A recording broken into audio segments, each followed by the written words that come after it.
But I want to jump right into this talking about endorsements. Um, I think it's a great subject. It's a subject that people ask about frequently about gear endorsements. And my buddy Matt Starr has talked about endorsements on his Facebook Lives many, many times. The Drummers Education Connection guys have talked about endorsements recently, and what all of that means. What does that entail? And, kind of the criteria to having an endorsement. First of all, I would say it's, the music business by and large is based on relationships, having relationships with people at different levels. And the higher up you climb, there's better opportunities and things of that nature. And of course, as you climb that ladder, the exposure you have to things is much better. I gotta stop saying So, relationships, even, before talking about endorsements, this was a really good example that I saw about having relationships in the music business is, there's a Facebook page there's a few, for the local music scene here in Boise and the surrounding areas. And one is the Boise Musicians Facebook page. And people use that as a resource. Sometimes I've been brought up on that page, when people are looking for drum teachers in town. So, you start getting recommendations, as do other drum teachers in town are getting recommendations, and things like that. People promoting their shows, people looking for, musicians, people looking for places to record, and on and on. People looking for gigs. Where can their band play? And so on a recent post, I don't remember who the person was, but they sounded like they're in a fairly new band. They have very little experience, if any. Apparently they have their recordings done. They've got their social media rolling. They just haven't done anything live, or if they have, it's been very little. And so they were asking, what do we need to do to be able to play these gigs? And a friend of mine who responded to that, who is a next level guy, and many of you know, I'm going to leave his name out of it, but I guess if you go and search this, you could find out. But he by and large said, hey, build relationships, send your emails, make your phone calls to various clubs around town, and introduce yourself, and maybe try to get on some shows with bands that are similar to yours. And then one thing that he said was, do your own booking, and don't be cautious of local people who claim to be a booking agent. And so another person responded to him and just laid into him about, nothing about the local scene here. When, as a matter of fact, he knows very, very much about the local music scene. So it was a little comical, this person's reaction to his comment. But most people, including me, I said, build relationships with other bands that are similar to yours, and try to do shows with them, become friends with those people, and maybe you have like an opening spot at wherever you're playing. And then you too can build a relationship with that club owner or that club manager, or, some of these people have talent buyers, and you build relationships with them. And that stuff usually takes time to happen. And a lot of people had commented and responded in a similar advice giving scenario as I did. But yeah, so let's get to some.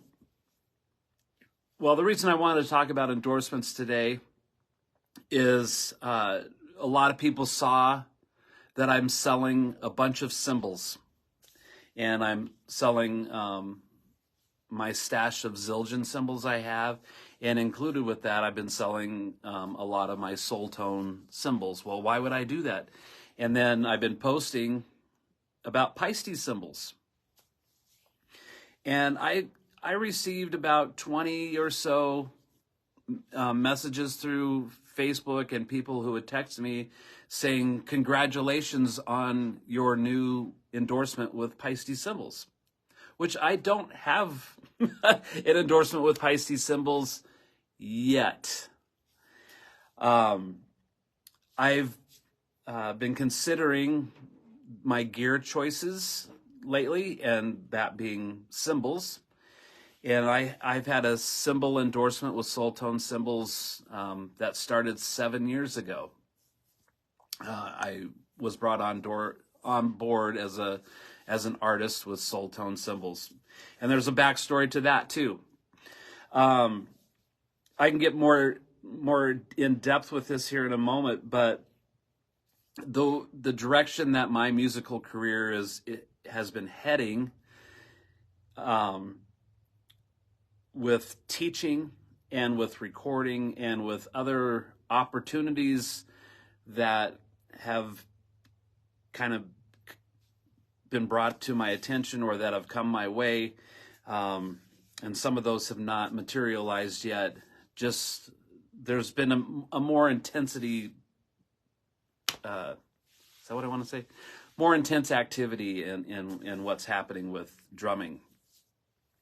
Which is always exciting, and it's pointed in a great direction. And so a little over a year ago, I was feeling really compelled that I wanted to change cymbal companies because even though Soul Tone Cymbals has been awesome, okay, their cymbals are great. There's nothing junky about Soul Tone Cymbals whatsoever.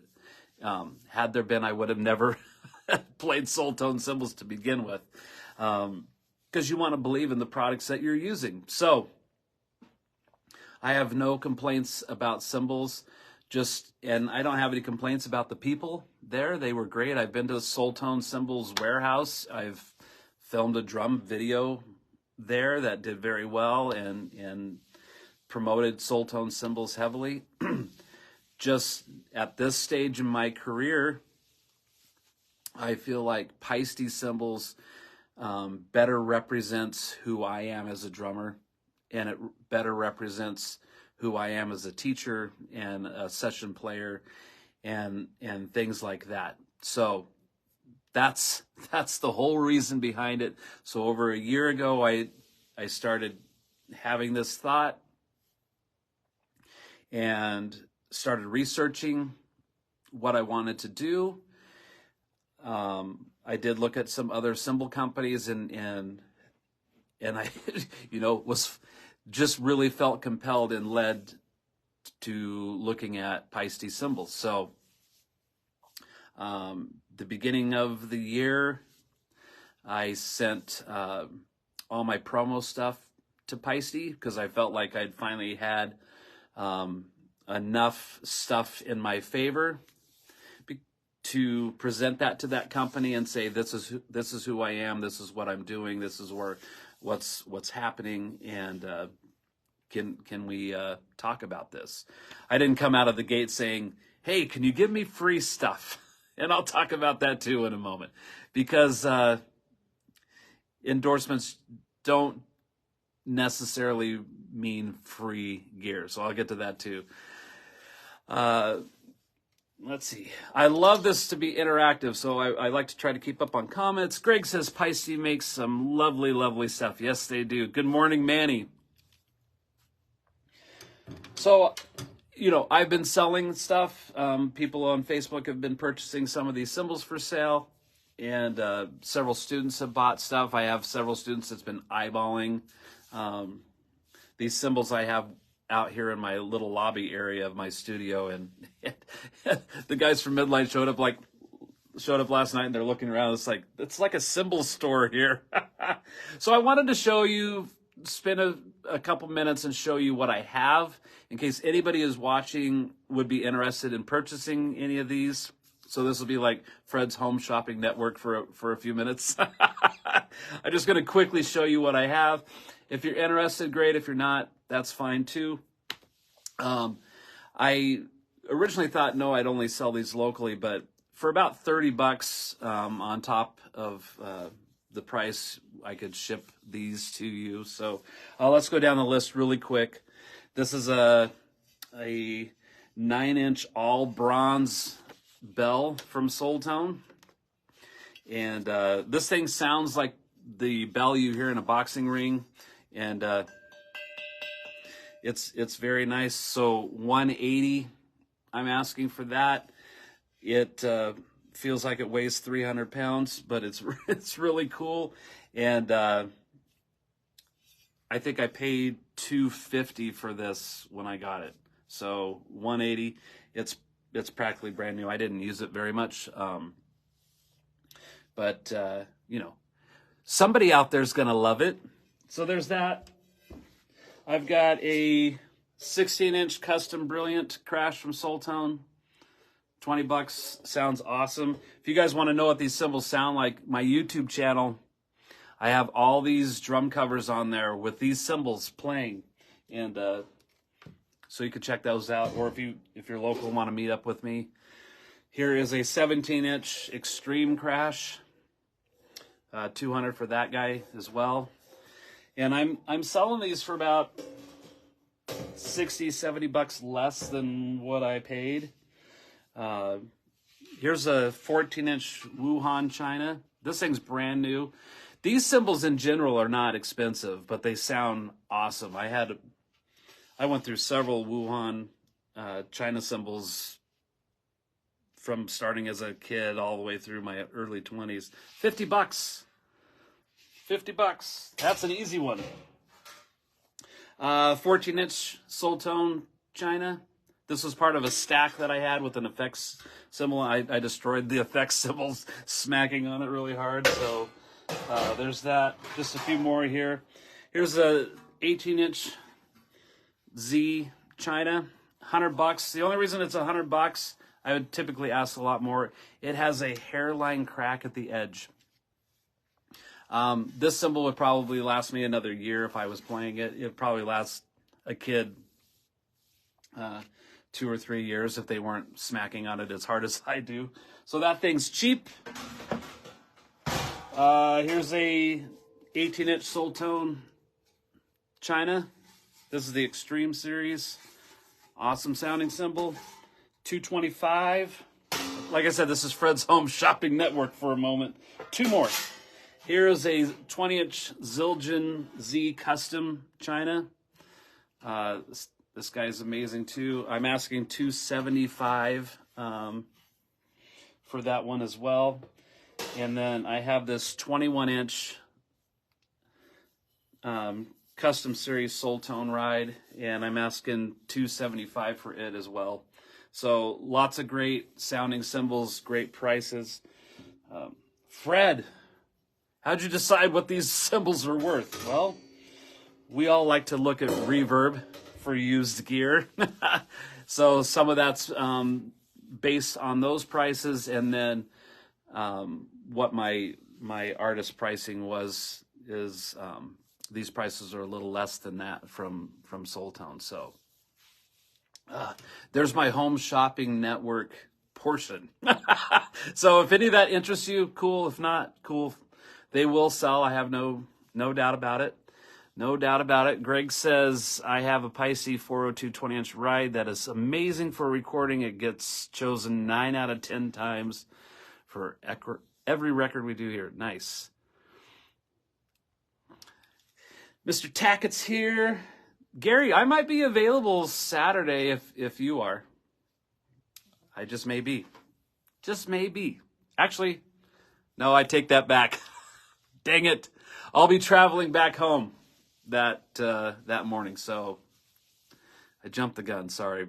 We got to get together though. I have a title to give you to a motorcycle. All right, so diving into Gary says 18, 14, 22-inch size matters, Fred. Yes, it does. All right, so that was my long spiel on Pisces symbols, but endorsements. So I had all these congratulatory messages coming my way about getting a Pisces endorsement, which I don't have yet, but it looks like that will be the case eventually. I don't know what the timeline would be on there, but my last communication with them was, hey, we really like what you're doing. We want to see more of X, Y, and Z, and let's stay in touch and see how things continue moving forward for you. So that's all very positive, because I've had companies in the past that I've approached that just said, no way. It's not going to happen, which is fine. That's the way it works sometimes. So misconception about endorsement is that a company believes in an artist that they're just going to hand them free gear, be that drums, cymbals, or sticks, drum heads, things of that nature, because they believe in you so much that you're going to go out. Now, that may be the case for some really super highly successful superstars that are out there, but it's definitely not like it used to be. So an endorsement, at least for somebody in my position, is a considerable discount on pricing, so that I'm using gear frequently, and that gear wears out over time, and so it needs to be replaced and kept up. So having an endorsement with a company where I can afford to replace those tools easily is really, really important to me. So, for example, I have 40 plus drum students that walk in the store playing on 3 different kits all week long. So my equipment is being hit way more than if it was just me.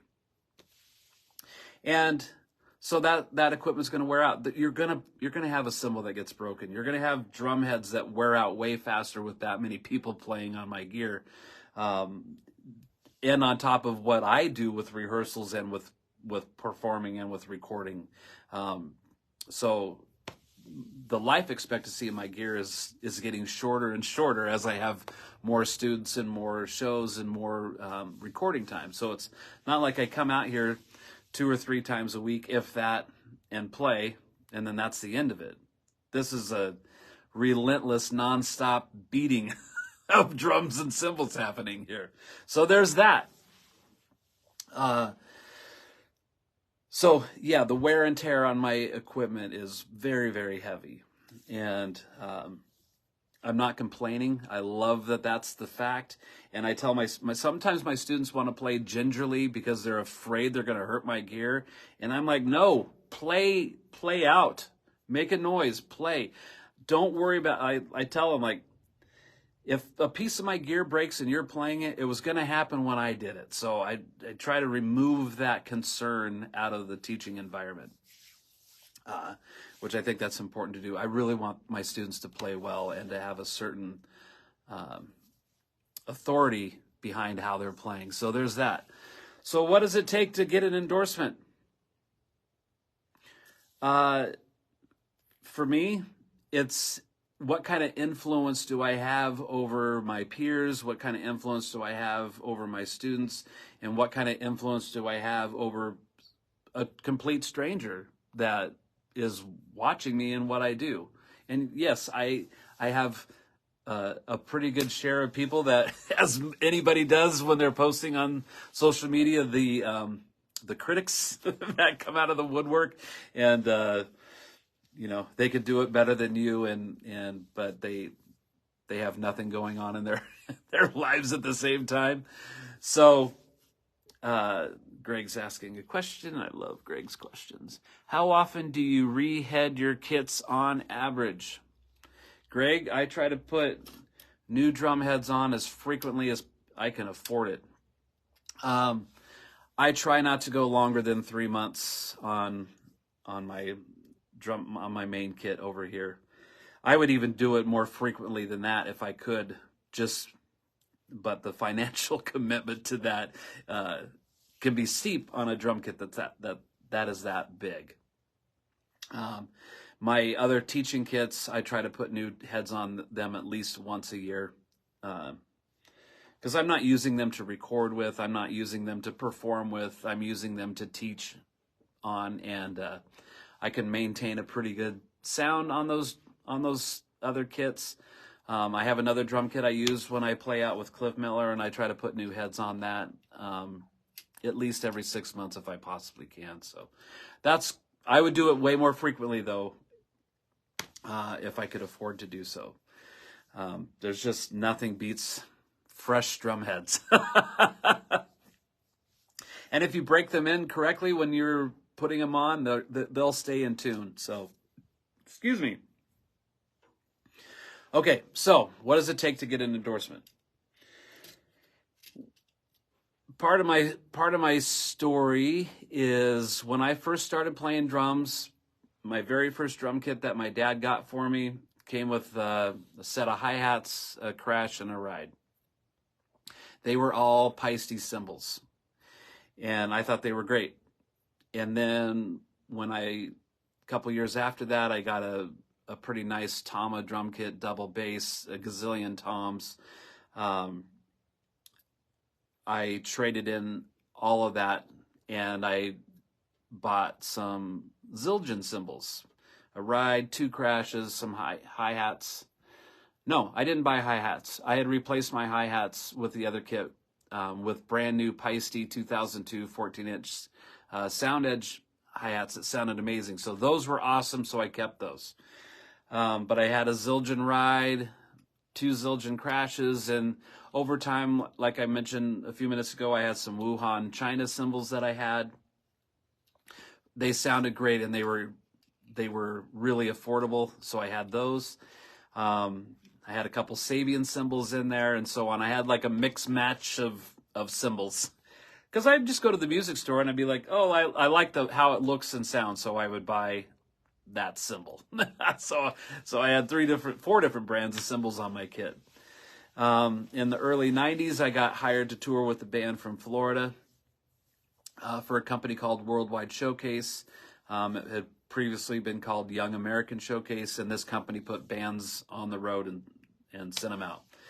And that company had been around for a long time, and the company had a Yamaha drum endorsement, they had a Zildjian cymbal endorsement, and they had Capella stick endorsement. So the company had that endorsements, and that's what they had for drums. They also had PV endorsement and some other things. So I'm out on the road being provided with gear by Yamaha and Zildjian and sticks from Capella sticks. My cost on sticks that I paid for was $1 a pair.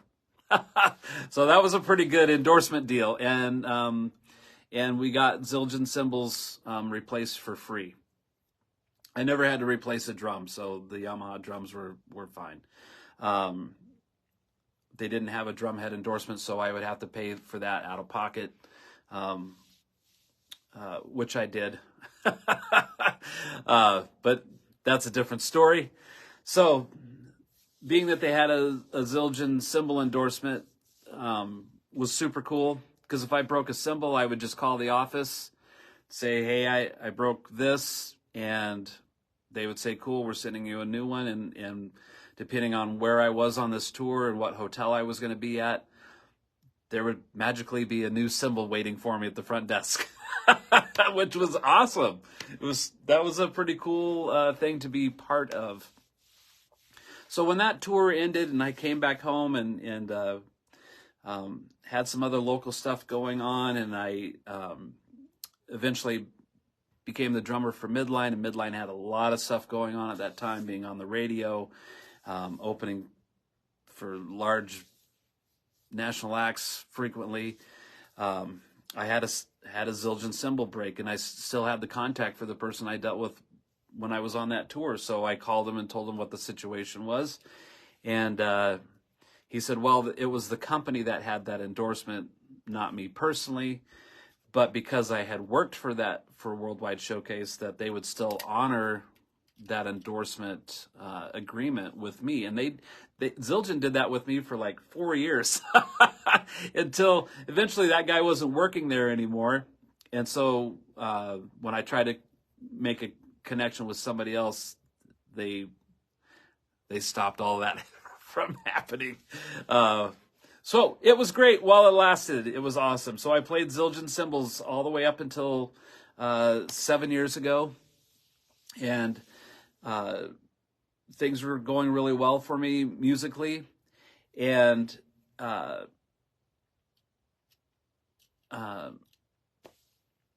had some other touring drummer friends of mine who were using soul tone cymbals, and you'd run across them, and they said, hey, you should really check out these soul tone cymbals. I think they're awesome. And so another drummer in town was using soul tone cymbals, and he let me borrow his cymbals, which drummers letting other drummers borrow cymbals can be a sketchy situation at best.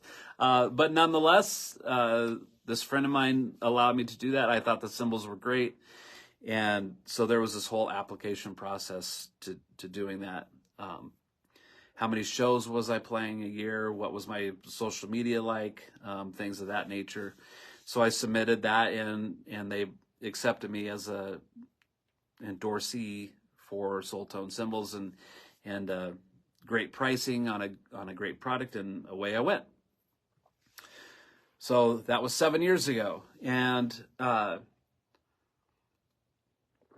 like I said when I first started talking about this over a year ago, I was feeling drawn to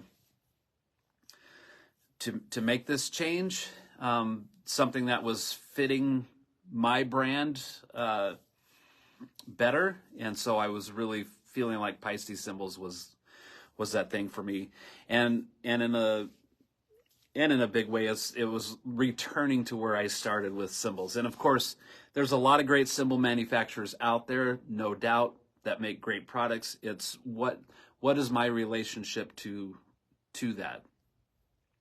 Because, like I said in the beginning, this is so relationship-driven business that I felt like I just was drawn to Paiste cymbals. You talk about John Bonham from Led Zeppelin, played Paiste 2002 cymbals. Alex Van Halen, those records all sound great, and they're playing Paiste cymbals. Not that if they were playing something else that I would change my mind necessarily, that those are great drummers, great bands. But there was an association, like, being a fan of Van Halen myself and seeing Alex Van Halen and him playing Paiste cymbals. I thought that was really cool. With drumsticks, I played every brand of sticks that was available to me when I was coming up through the ranks and getting started at 10 years old. I had Regal brand drumsticks, which I'm not even sure if Regal is around anymore, but being part of the public school system, and Regal being pretty popular at that time, Regal drumsticks were sticks that were, told us that was the thing to get. And so, you don't know. You're just relying on what you're being told by your teacher and those around you. And so I started my drumming journey playing Regal drumsticks. And then I played ProMark off and on quite a bit. I tried Vic Firth sticks many times, which every time I tried them, I wasn't happy for whatever reason, And I don't know if that time it was actually how it felt to me, or maybe just being persuaded by other people. And being a huge Neil Peart fan, and he played ProMark sticks, and that was my idol. So I used ProMark sticks. When I did the showcase thing and I had the Capella stick endorsement, I thought those sticks were terrible. But, it was what was provided to me, and for $1 a pair, I mean, you couldn't, that's why I was ordering 40 pairs of sticks every 2 weeks. I played 207 shows on that tour. I was gone from home for nearly a year. So, yeah, you go through gear. So, but when I came back, I returned to using ProMark sticks. But I remember as a kid, there was some other kind of off-brand sticks that one was called K7000. And, I found out recently that some of those sticks that I really, really loved that became hard to find were all made by Vader. And there was a point where Vader made sticks for a lot of the different companies until they started making their own. So Vader Drumsticks has a long record and a good history of making incredible drumsticks. But so the way I ended up using Vader drumsticks is in 2000, I went into Guitar Center to buy sticks for a show, and I was using the 2B size at that time, which drummers out there know that that's a fairly big drumstick.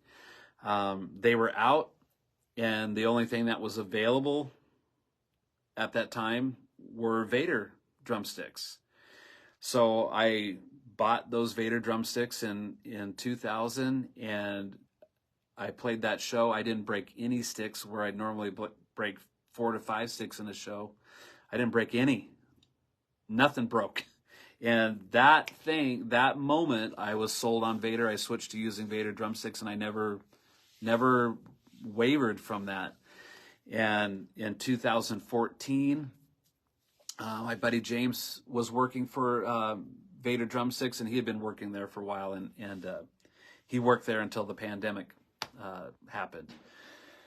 So I had a lunch meeting with James, and he gave me, I don't know, maybe a dozen pairs of sticks of different size and model, and said, "Hey, try all these different sticks out and let me know what you think."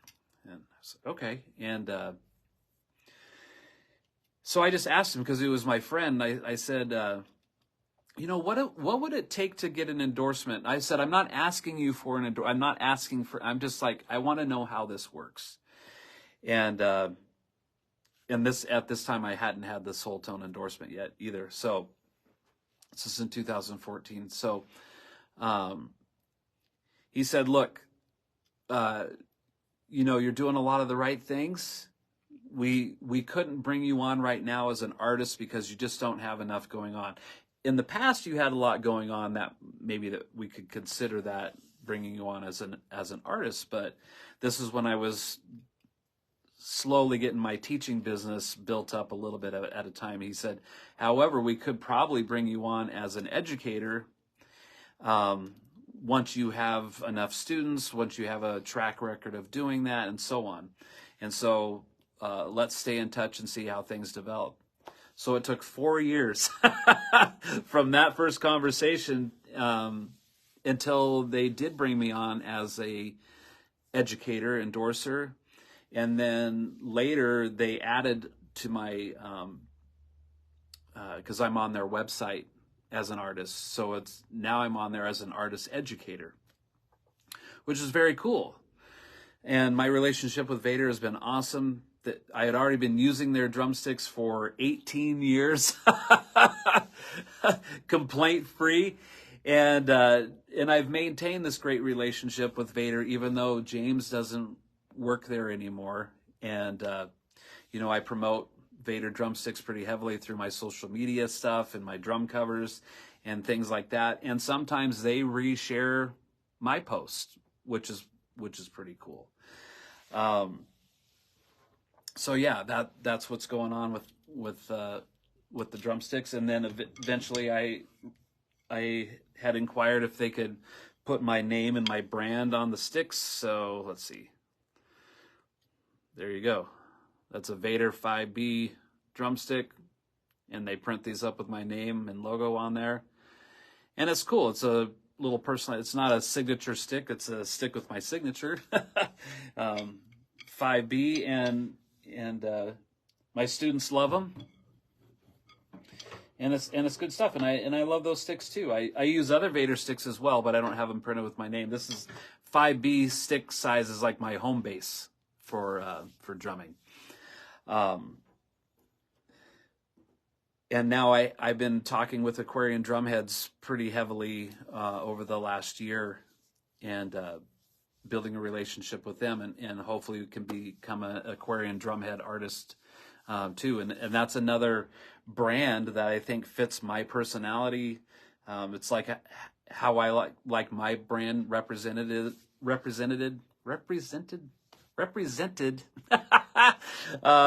through Aquarian drumheads, and I've been using Aquarian drumheads since 1998 or 9, somewhere right in there. So I've been using Aquarian drumheads for 25 years, pretty faithfully.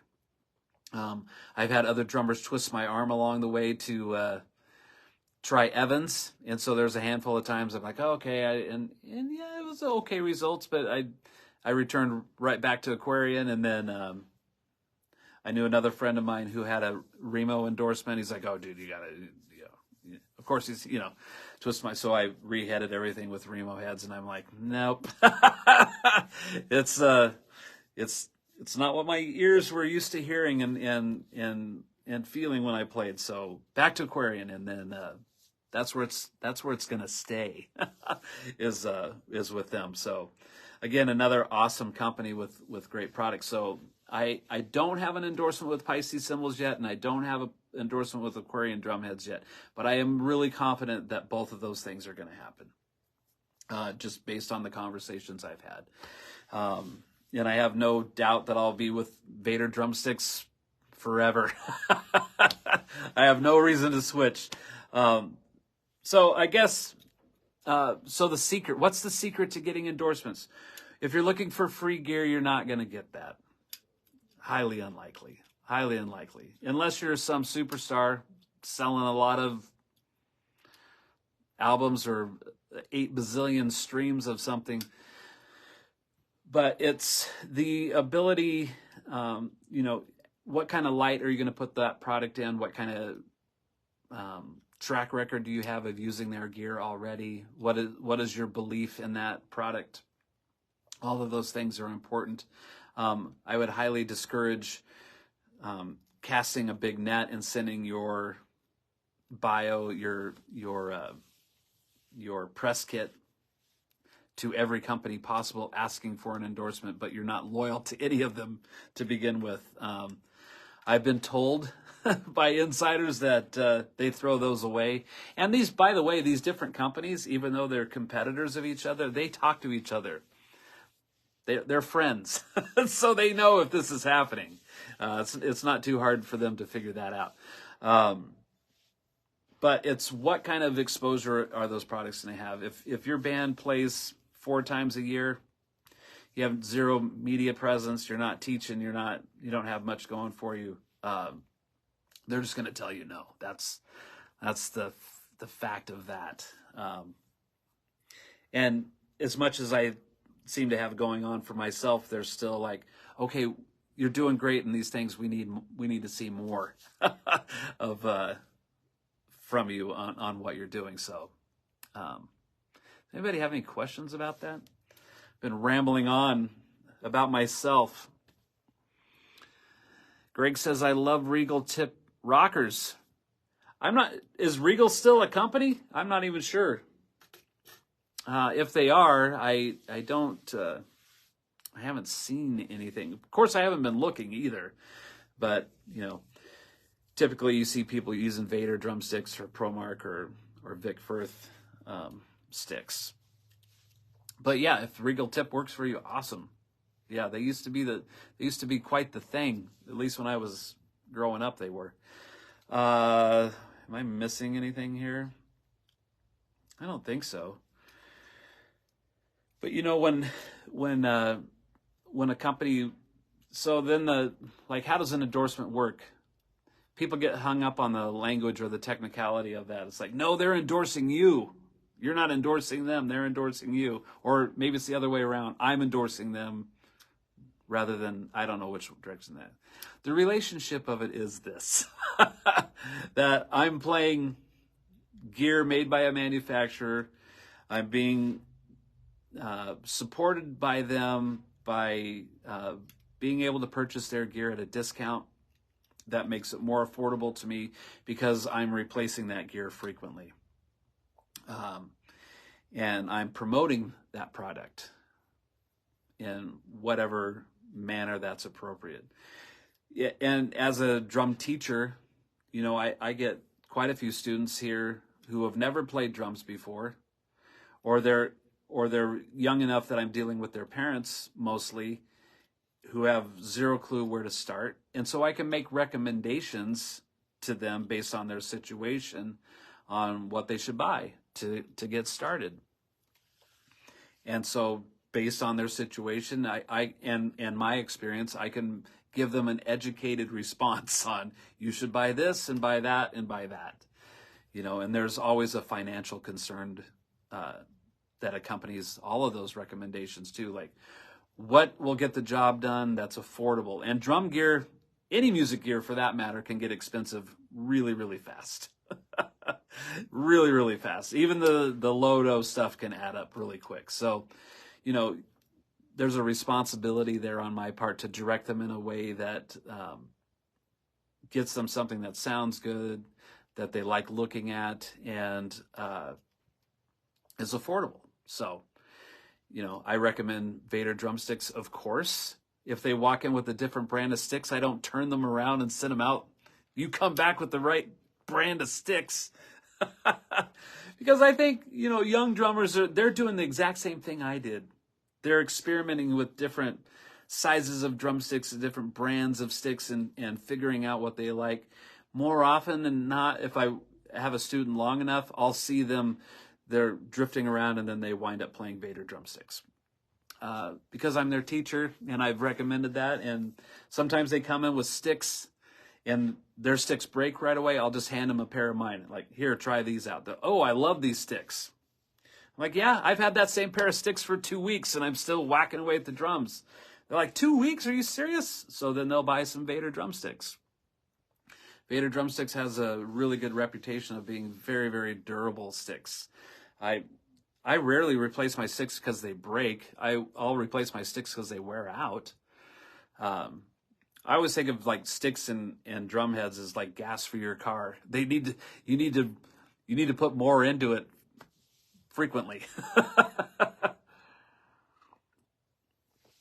But yeah, so if you're going to chase down a manufacturer to be endorsed by them, meaning you're going to get equipment at a discount, and those discounts could be different depending on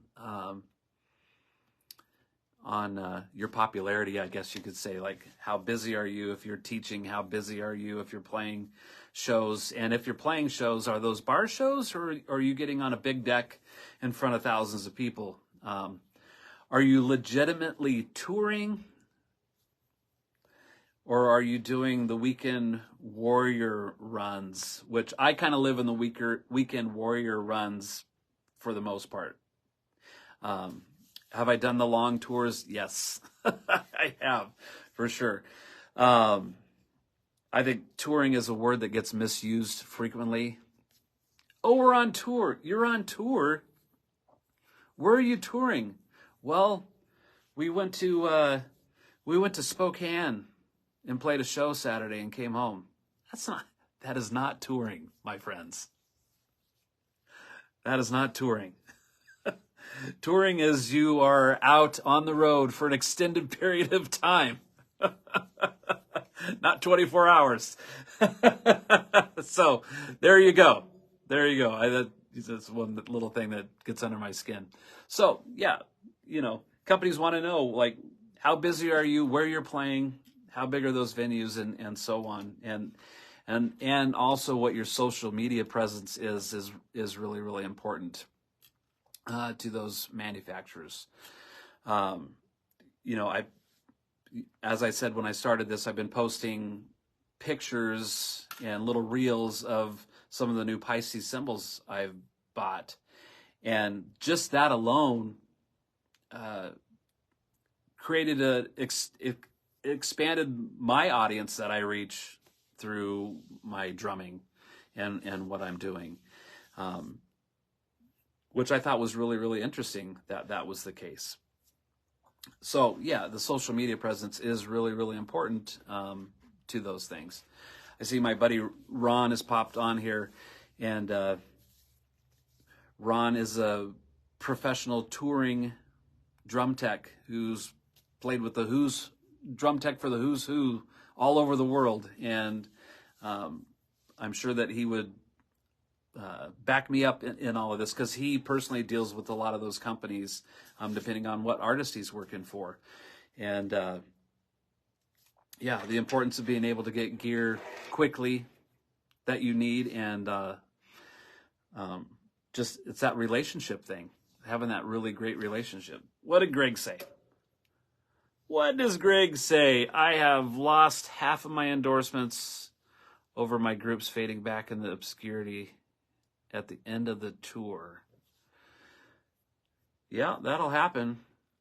Yeah, you have to maintain a certain level of activity happening to maintain that. Otherwise, why endorse an artist if they're not doing anything? There's just I'm not going to get endorsements based on things that I did 20 years ago. Highly unlikely, but I've continued to do stuff over the years, and so where I'm at now, especially with the teaching and doing session work right here in my own studio, is not a bad position to be in at all. So there we go. I probably talked in circles for 30 minutes straight, but that's the nuts and bolts of it, I think. We all see people commenting on drummers' posts. Take Chad Smith, for example, from Chili Peppers. Chad played Pearl drums for a long, long time. Now he's playing DW drums. And then you get people weighing in when they see that, oh, DW must be giving him a lot more money to switch, how, because you have your Pearl drum elitists that come around, and so they're criticizing, like, they have zero clue as to what's going on behind the scenes of why Chad Smith would make a switch like that. And he's playing Paiste cymbals now. He plays Vader drumsticks, those kind of things. And he's not Michael Jordan selling millions of dollars in shoes. He's the drummer for the Chili Peppers. He might sell a few $1,000s in gear. I don't know. But it's funny that people make these assumptions on why an artist like that might switch to a different company after having a long relationship with another one. It's whatever symbiotic relationship they need to have. That relationship is really important. And I'm sure those decisions aren't made flippantly without any care in the world about what's going on. So, unless you actually know what's happening, just zip it. Just because you don't know what's going on. Oh, my wacky mother-in-law is here. Everybody, if you want to say hi to Barbara Nicholson, say it loud so she can hear you. Oh, yes, we love her. Well, folks, it's 8 o'clock, straight up. I've got 4 more walks to the bus stop for this year. That's it. So I'm going to warm up my coffee, go to the bus stop with my little judo chop, and send them off to school, and get on with my day. Hopefully you guys have an awesome day. And if you want to buy cymbals, let me know, because I got them right here. And if not, it's cool too. So it's almost summer too. I love that. Have a great day. See you guys.